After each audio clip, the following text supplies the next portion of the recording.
wish you a Merry Christmas. We wish you a Merry Christmas. We wish you a Merry Christmas. Or whatever you celebrate. Hello everyone. I'm trying to shoot 2 other videos this week, but I want to be absolutely sure I had something I could put together for this week, just to be on the safe side. So I'm going to do a quick little FAQ video. I know, I don't get that many comments around here, but I get a couple every now and again. And I'm going to mix those in with questions I've asked other YouTubers. If they're willing to answer me, well, I sort of figure I owe them my response. The first of these questions is, who would win in a fight, Batman or Nancy Drew? When I asked Kaylee Elise this during her farewell live stream, she said Nancy Drew all the way.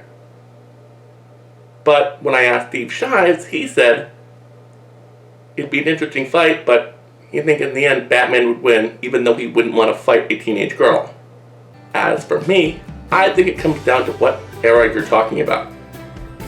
1930s and 40s Nancy Drew versus 1940s Batman. I'm with Kaylee Elise on this. In those days, Batman was just a guy in pajamas with a grappling hook and a fancy car. He wasn't a ninja.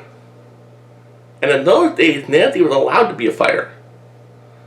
So I think the surprise of Batman seeing a teenage girl who's just as smart as him, who can fight, and the inherent chauvinism of a lot of 1940s action heroes would catch him off guard. And Nancy would have no trouble at all taking advantage of that. 1950s and 60s Nancy Drew versus 1950s and 60s Batman, yeah, sort of no contest.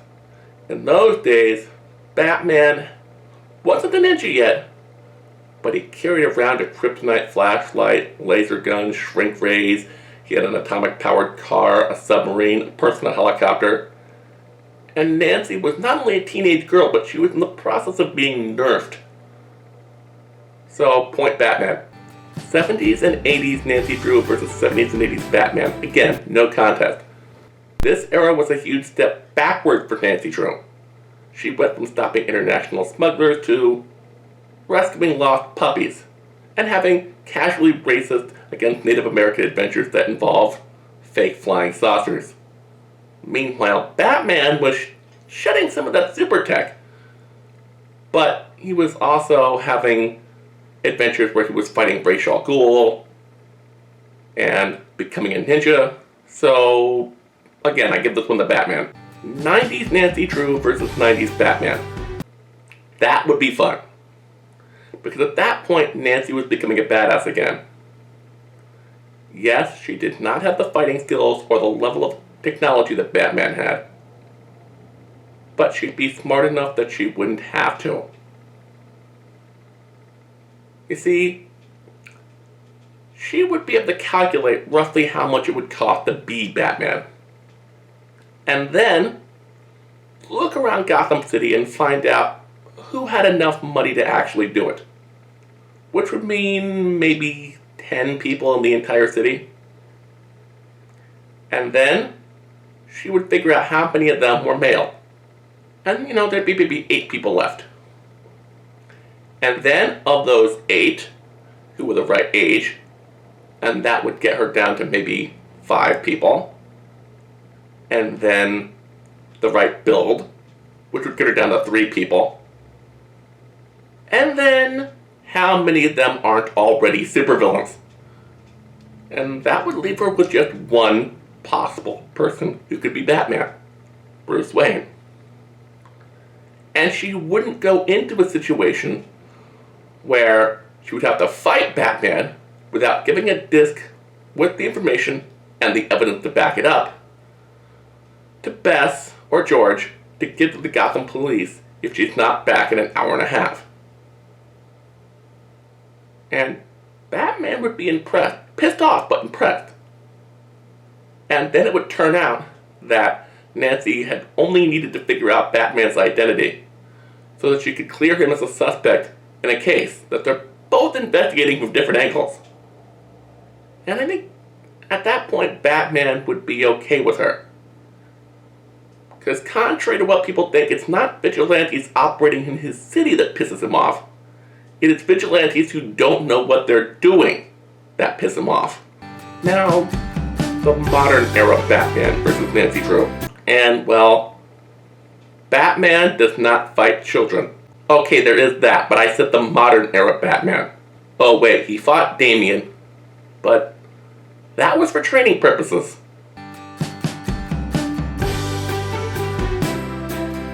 And, just for fun, let's do the CW's Nancy Drew versus Gotham's Batman. The way I see that one going, they'd meet, they'd solve a crime together, they'd like rabbits until Bruce passes out from exhaustion. Oh, and Nancy'd be on top, so I guess she wins that one. Alright, who's my favorite Batman? And you know, people say this argument comes down to Michael Keaton or Christian Bale. And you know what? There's a word for people like that. They are called idiots. Everyone knows the best Batman of all time was Kevin Conroy. Next question. Okay, I'm out of questions that I ask other YouTubers. So now I'm going to do the ones that I found in my mailbox. And this first one is actually kind of cool. And someone asked, what is your favorite movie and why? I have a lot of favorites, but there's one I keep coming back to again and again. The Muppet Movie. It was my favorite movie when I was 3 years old, and it's my favorite movie now that I'm 39. Of course, when I was 3, I liked it because it showed how the Muppets got together, and I thought Kermit riding the bicycle was amazing. And when I'm watching it now as an adult, I see themes and jokes that went right over my head. I recently had a chance to see this on the big screen at the Kennedy Center, and it was the closest an atheist like myself has ever come to a spiritual experience. So yeah, that's why The Muppet Movie is my favorite movie of all time.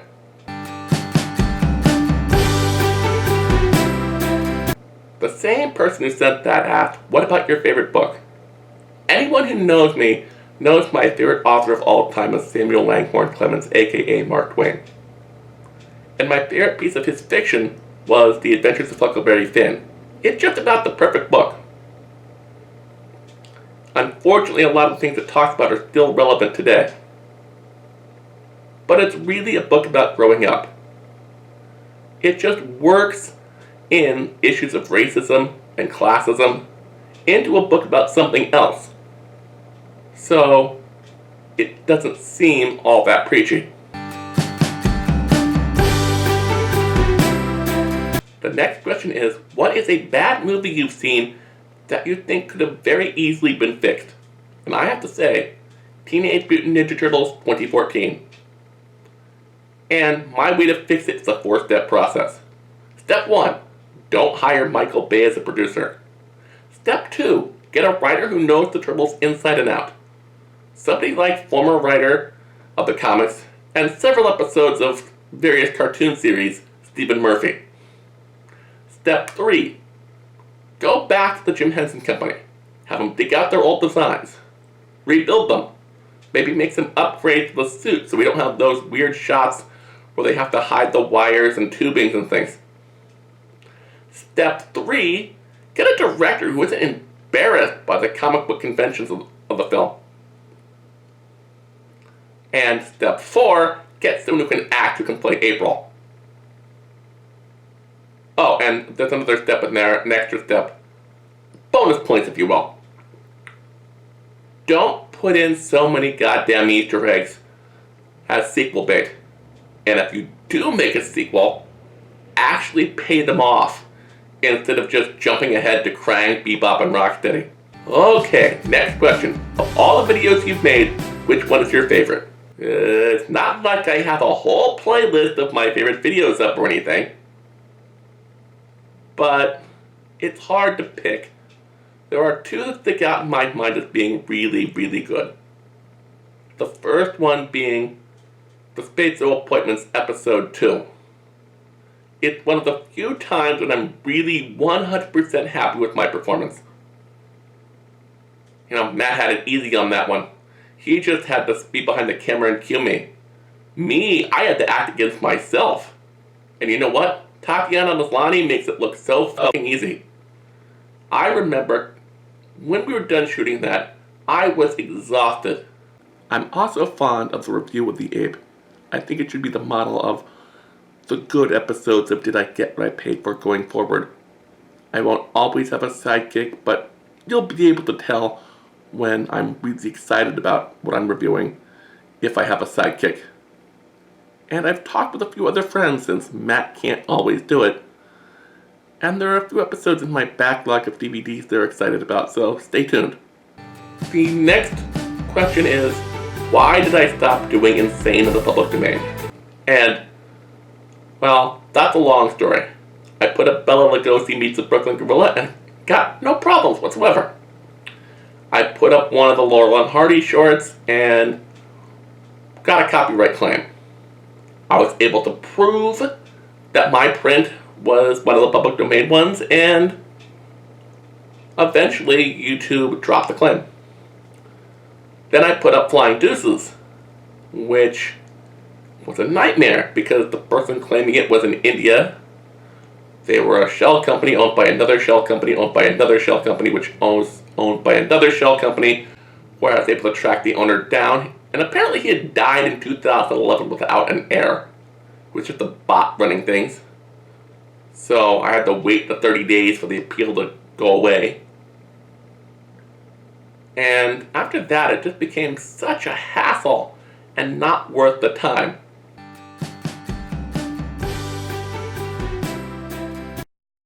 This next question is one I know most of you have been asking yourselves since I started making videos on my own. What is your problem with the Great Gazoo? And I'll tell you. Most people think Scrappy-Doo was the worst character to ever come out of Hanna-Barbera. And while it's true, Scrappy was the cause of a minor shark jump, where the beard was able to be regrown for the Scooby-Doo franchise, the Great Gazoo killed the Flintstones. Okay, the Flintstones was never that good a show to begin with, but it used to be a primetime cartoon. It was the Simpsons of its day. But introducing Gazoo killed the adult audience. Well, not literally killed them, but it made them stop watching. And the Flintstones became relegated to syndicated replays and Saturday morning spin-offs, where good concepts go to die.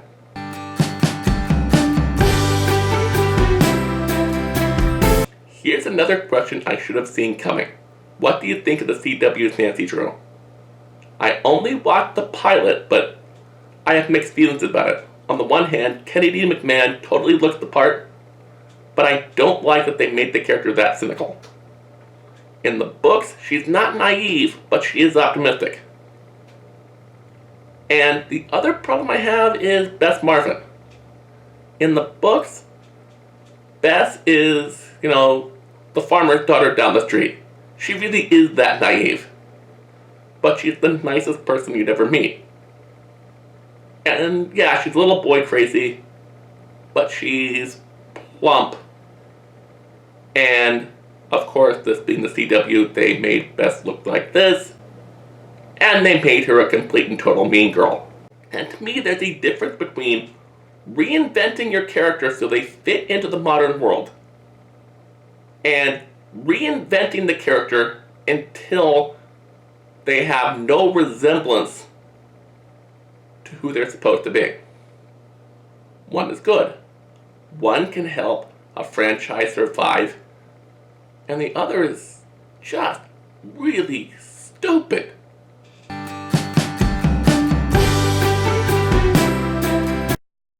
The next question is a personal one, and I hope Matt doesn't mind me answering it without him around. Because someone who knows me but doesn't know him asked, are you guys like that in real life?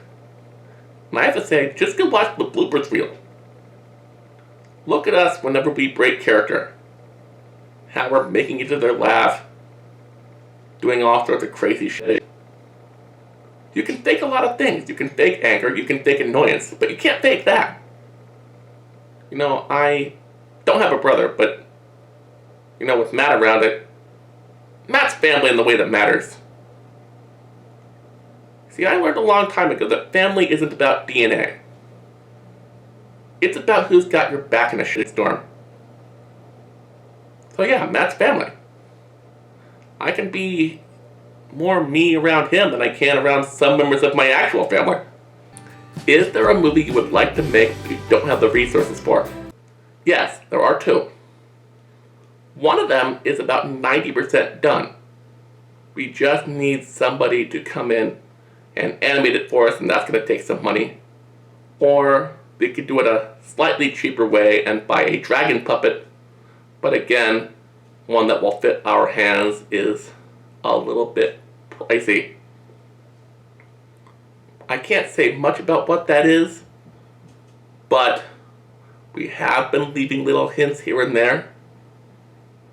Do you want to know about it? Do you want to know? Well, I know a place in the American Far West where Charlie Briggs... This is a load of shit, you know that. And the other I'm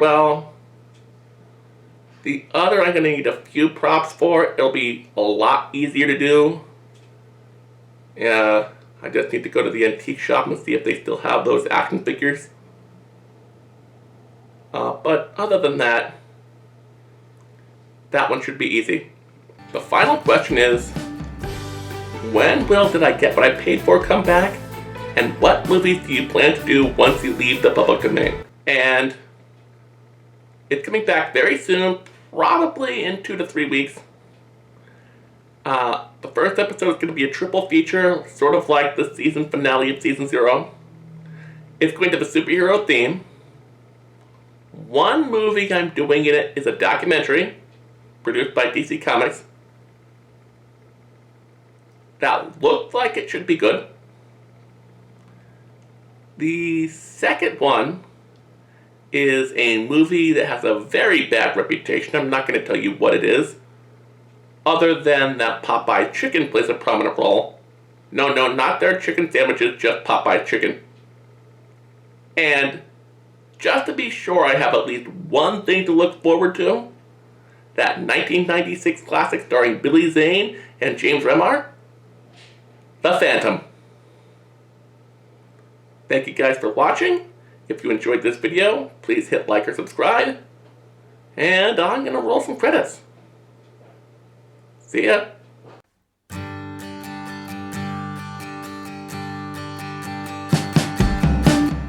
We wish you a Merry Christmas. We wish you a Merry Christmas. We wish you a Merry Christmas. Or whatever you celebrate. 10 pizzas we bring for Ben Grimm the Thing. 10 pizzas for Christmas, or whatever you celebrate. Oh, bring us some Hostess snack cakes. Oh, bring us some Hostess snack cakes. Oh, bring us some Hostess snack cakes. It's clobbering time. 10 pizzas we bring for Ben Grimm the Thing. We wish you a Merry Christmas, or whatever you start knows.